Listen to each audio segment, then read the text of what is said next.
Party കമ്മീഷനുകൾ പരിശോധിച്ച് വസ്തുതയില്ലെന്ന് കണ്ടെത്തി തള്ളിയ ആരോപണങ്ങളാണ് വീണ്ടും കുഞ്ഞികൃഷ്ണൻ മാധ്യമങ്ങളിലൂടെ ഉന്നയിച്ചത്. വ്യക്തിപരമായി ആരും ധനാപഹരണം നടത്തിയിട്ടില്ലെന്നും കണക്ക് കൃത്യസമയത്ത് അവതരിപ്പിക്കുന്നതിൽ വീഴ്ചയുണ്ടായി എന്നുമായിരുന്നു പാർട്ടി നിയോഗിച്ച കമ്മീഷനുകൾ കണ്ടെത്തിയത്.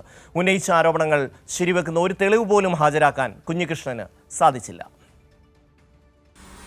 2021 നിയമസഭാ തെരഞ്ഞെടുപ്പിന് പിന്നാലെയാണ് വി കുഞ്ഞികൃഷ്ണൻ ആദ്യമായി ആരോപണം ഉന്നയിക്കുന്നത്. തിരഞ്ഞെടുപ്പ് ഫണ്ടിൽ തിരിമറി നടന്നു എന്നായിരുന്നു പരാതി. പാർട്ടി ജില്ലാ കമ്മിറ്റി പരാതി പരിശോധിക്കുന്നതിനായി കമ്മീഷനെ ചുമതലപ്പെടുത്തി. സംസ്ഥാന സമിതി അംഗം ടി വി രാജേഷും ജില്ലാ സെക്രട്ടേറിയറ്റ് അംഗം പി വി ഗോപിനാഥും ഉൾപ്പെട്ട കമ്മീഷൻ അന്വേഷണം നടത്തി. പരാതിയിൽ കഴമ്പില്ലെന്ന് കണ്ടെത്തി. ആക്ഷേപത്തിനപ്പുറം ഒരു തെളിവുകളും ഹാജരാക്കാൻ വി കുഞ്ഞികൃഷ്ണന് കഴിഞ്ഞില്ല.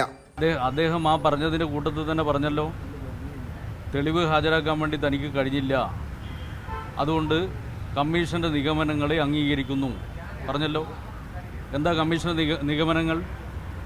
കമ്മീഷന്റെ ഏറ്റവും പ്രധാനപ്പെട്ട നിഗമനം തെറ്റായ കാര്യം, അയഥാർത്ഥമായ കാര്യം പാർട്ടി കമ്മിറ്റിയിൽ ഉന്നയിക്കുക മാത്രമല്ല, പാർട്ടി കമ്മിറ്റിയിൽ എന്ത് കാര്യങ്ങളും സാധാരണ നിലയിൽ ഉന്നയിക്കുന്നതിന് തടസ്സമൊന്നുമില്ല.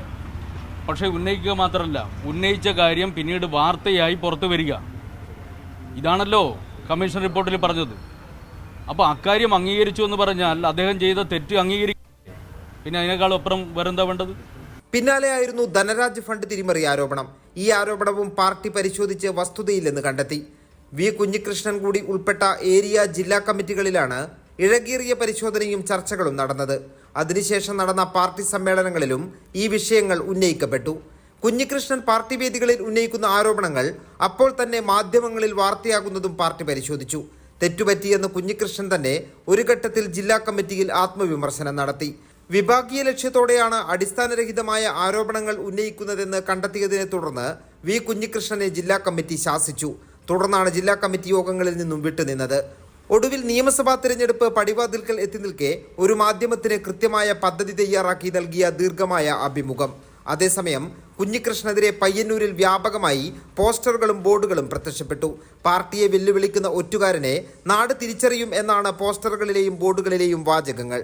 കൈരളി ന്യൂസ്, കണ്ണൂർ.